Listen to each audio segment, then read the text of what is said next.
Welcome back to my channel. So आज हम बात करने वाले हैं बिगिनर्स वर्कआउट के बारे में।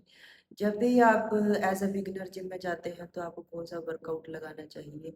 आपको मान लीजिए कोई भी वर्कआउट नहीं लगाना आता, आपने कोई भी पर्सनल ट्रेनर हायर नहीं करा हुआ, तो उस कंडीशन में आप कौन कौन से वर्कआउट लगा सकते हैं उसके बारे में आज हम बात करेंगे। सबसे पहले बताना चाहूंगी कि जब भी एज ए बिगिनर हम वर्कआउट लगाने के लिए जिम में जाते हैं तो 15 से 1 वीक या 15 दिन या 20 दिन डिपेंड करता है आपकी बॉडी कंडीशन कैसी है उसके ऊपर।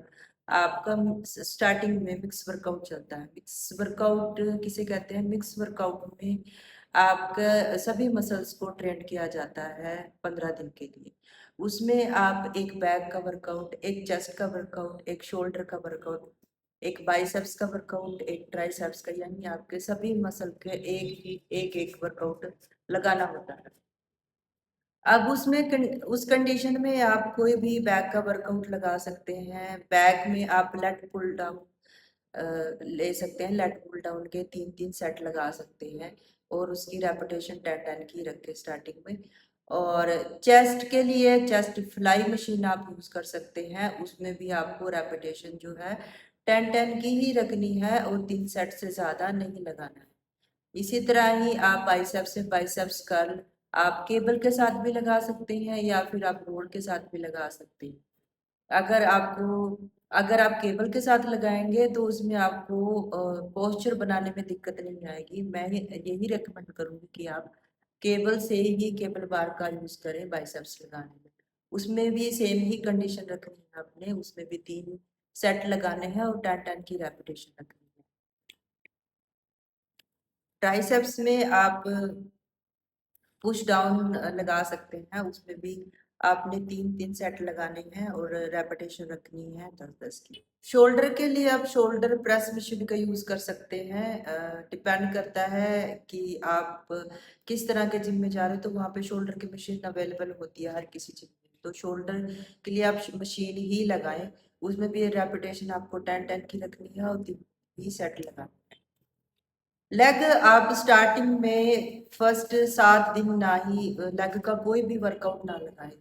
3-4 दिन तो बिल्कुल भी मत लगाएं, क्योंकि कई बार बहुत बार मैंने ऐसे देखा है कि जैसे पहले दिन या दूसरे दिन ही स्क्वाट्स लगा लिए या कोई लेग का हैवी वर्कआउट लगा लिया, तो लेग का मसल बड़ा होने की वजह से उसमें पेन बहुत ज्यादा होता है।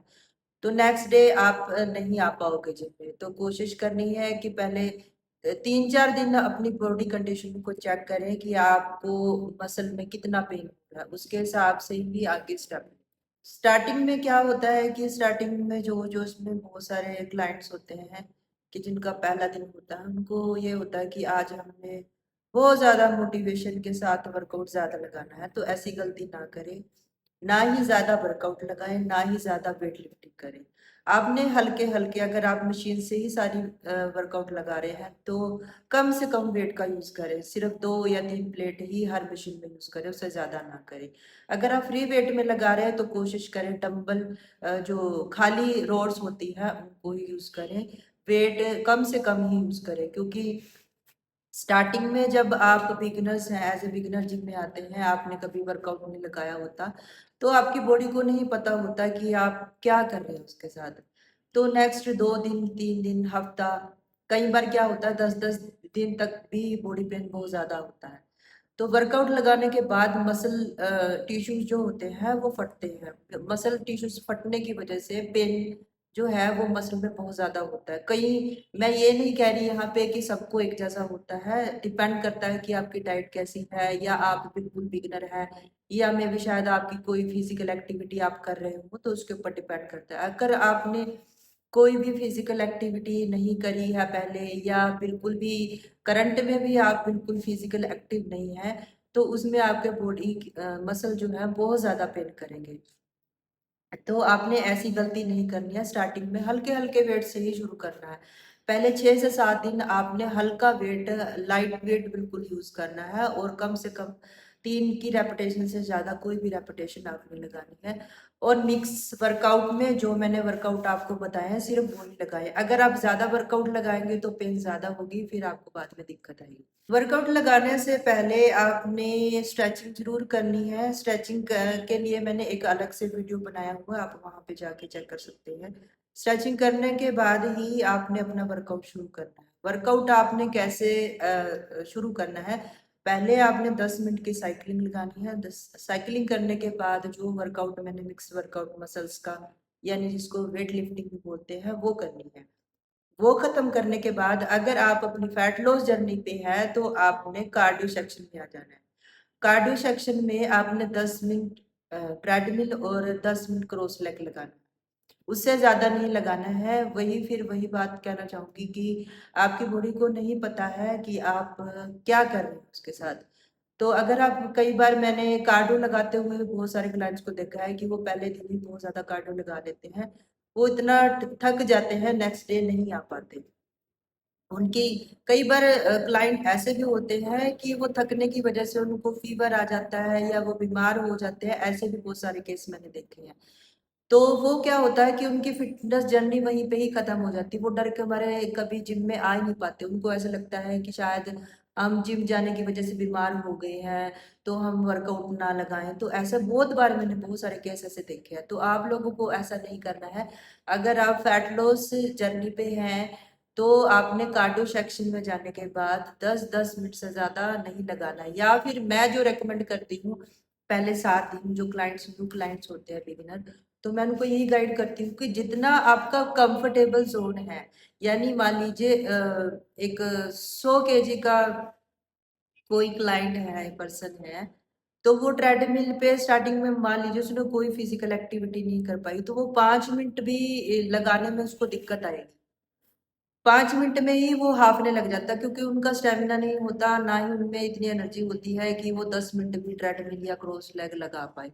तो उनको मैं यही बोलती हूँ कि जितना आपकी बॉडी कैपेबल है या अलाउ कर रही है या आपका कंफर्ट जोन है, उसी में ही, आपके कंफर्ट जोन में ही लगाना है। वो आपसे चाहे 2 मिनट लगे, चाहे आपसे 4 मिनट लगे, चाहे आपसे 5 मिनट लगे, अपने कंफर्ट जोन में ही लगाना है। यानी आपने अपने आप के साथ जबरदस्ती नहीं करनी है।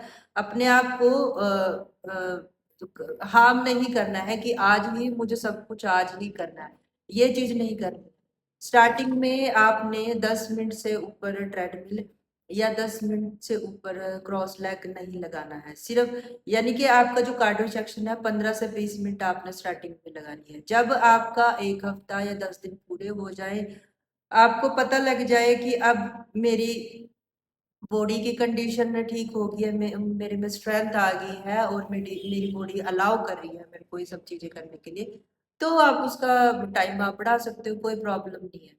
बट स्टार्टिंग में, स्टार्टिंग के जो 6 से 7 दिन होते हैं उनमें सिर्फ कंफर्टेबल जोन में ही आपने वर्कआउट लगाना है। चाहे तो वो आपकी वेट लिफ्टिंग है, चाहे आपका कार्डियो सेक्शन। चीज यहाँ पे मैं और बोलना चाहूंगी, मैंने बहुत सारे ऐसे क्लाइंट को देखा है जो फैट लॉस के लिए जिम में आते हैं। वो वेट लिफ्टिंग नहीं करते। उनको ऐसा लगता है कि सिर्फ जो उनका, उनकी जो फिटनेस है सिर्फ कार्डियो करने से आएगी, बट ऐसा नहीं है। अगर आप कार्डियो, सिर्फ कार्डियो ही करोगे तो वो प्रॉपर फिटनेस, जो टोन्ड बॉडी होती है, वो आपको अचीव नहीं हो पाएगी। क्योंकि वेट लिफ्ट, एक सिंपल सा एग्जांपल यहाँ पे मैं देना चाहूंगी। मान लीजिए आपने, आपका वेट था 100 kg और आपने, आप 70 kg पे आ गए, 30 kg आपने घटा लिया, ठीक है। आपका जो टी शर्ट है उस टाइम पे वो 100 kg था, तो 70 kg आपका वेट आ गया था। अगर आप उस टी शर्ट को, आपकी फेवरेट कोई टी शर्ट है, आप 100 kg में डाल देते हैं, वो 70 kg में भी आपको डालनी है, तो उसको उस टाइम पे डालने के लिए आप क्या करेंगे? उसको अपने फिट बनाने के लिए आप उसमें सिलाइयां लगाएंगे। तो वही चीज है, जब भी आप फैट लॉस करने आते हो जिम में, तो आपका जो वेट लिफ्टिंग का जो सेक्शन होता है ना, वेट लिफ्टिंग आप जो करते हैं वो आपकी स्किन को टाइट करने का काम करता है, आपके मसल को बिल्ड करता है, आपकी बॉडी को टोन्ड करता है। आपकी जो फिटनेस दिखाई देगी वो वेट लिफ्टिंग करने से ही दिखाई देगी। मान लीजिए सिर्फ कार्डियो कार्डियो करके आपने अपना फैट लॉस कर लिया, वेट लॉस कर लिया, आपकी स्किन सैगी हो जाएगी, लूज हो जाएगी, जो बाद में आपको दिक्कत देगी। और जब आप मिरर में आप खुद को देखोगे तो वो फिटनेस आपको नजर आने वाली नहीं है जो आपने सोची हुई थी। तो कभी भी आपको ऐसी गलती नहीं करनी है। जितना टाइम आपने कार्डियो सेक्शन सेक्शन को देना है, उतना ही टाइम आपने वेट लिफ्टिंग को भी देना है। यानी दोनों चीजें जो है वो पैरेलल में ही चलेगी। ऐसा नहीं होगा कि सिर्फ आपको कार्डियो सेक्शन फिट कर देगा या फिर आपको वेट लिफ्टिंग आप छोड़ देंगे तो मुझसे काम चल जाएगा। नहीं, आपको दोनों में ही टाइम लगाना है। आपने वेट लिफ्टिंग भी करनी है, आपने कार्डियो सेक्शन में भी जाना है। यही गलती जो होती है, जो आजकल फिट लोग मतलब जिनका वेट ठीक है, ज्यादा नहीं, ज्यादा जिन्होंने गेन नहीं किया हुआ, मतलब फैट में नहीं है जिनका, मान लीजिए जिनका 6 से 7 किलो ही अपने बॉडी वेट से ऊपर है, तो वो लोग क्या करते हैं, वो कार्डियो ही नहीं लगाते। वो कार्डियो नहीं लगाते, वो सिर्फ वेट लिफ्टिंग करके ही चले जाते हैं। अगर हम उनको बोलेंगे कि सर आपको कार्डियो सेक्शन आप ले लीजिए, आपका पेट कम हो जाएगा, बिल्कुल प्रॉपर फिट हो जाएगा, वो बोलते हैं कि हमें कार्डियो सेक्शन करना ही नहीं है, हमें तो जरूरत ही नहीं है, हम तो फिट है, हमारा तो हल्का सा पेट निकला हुआ है। बट नहीं, ऐसा नहीं है। कार्डियो सेक्शन सिर्फ पेट घटाने के लिए, वेट घटाने के लिए, फैट लॉस के नहीं लिए नहीं होता है। कार्डियो से आपको स्ट्रेंथ आती है, आपके आपके हार्ट की जो हेल्थ है वो अच्छी होती है, आपका स्टैमिना बूस्ट होता है, बहुत सारी चीजें हैं जो जिससे कार्डियो सेक्शन से हमें बेनिफिट्स होते हैं, वो बहुत जरूरी है लगाना। अब जैसे मैं हूँ, मैंने इस टाइम भी मेरे एब्स हैं, बट मेरी कंडीशन अच्छी है, फिर मेरे को जरूरत नहीं है कार्डियो लगाने की, फिर भी हम 15 मिनट जो है कार्डियो लगाते हैं अपनी फिटनेस को मेंटेन करने के लिए। यानी आपकी जो फिटनेस है उसको मेंटेन रखने के लिए आपको 15 मिनट, कम से कम 15 मिनट जो है वो कार्डियो सेक्शन को जरूर देना चाहिए। तो ऐसी गलती आप लोग ना करें। और चीज मुझे शेयर करनी है आप लोगों से, जो चीज मतलब मेरा खुद का एक्सपीरियंस है। अगर आप किसी जिम में जा रहे हैं, अगर आपने पर्सनल ट्रेनिंग हायर करी हुई है तो वेल एंड गुड है। तो अगर आपने नहीं करी हुई है, आप किसी छोटे जिम में जा रहे हैं या बड़े जिम में जा रहे हैं, किसी लोकल जिम में जा रहे हैं, लग्जरी जिम में जा रहे हैं, वो आपको पता है, वो मुझे नहीं पता, आप किसी भी जिम में जा रहे हैं तो कोशिश करें जो ट्रेनर वहां पे है उससे सवाल पूछे कि आप एक्सपीरियंस्ड हैं, आप हमें जो बेसिक्स गाइड कर देंगे। अगर आपको वो गाइड कर देंगे तो बहुत अच्छी बात है।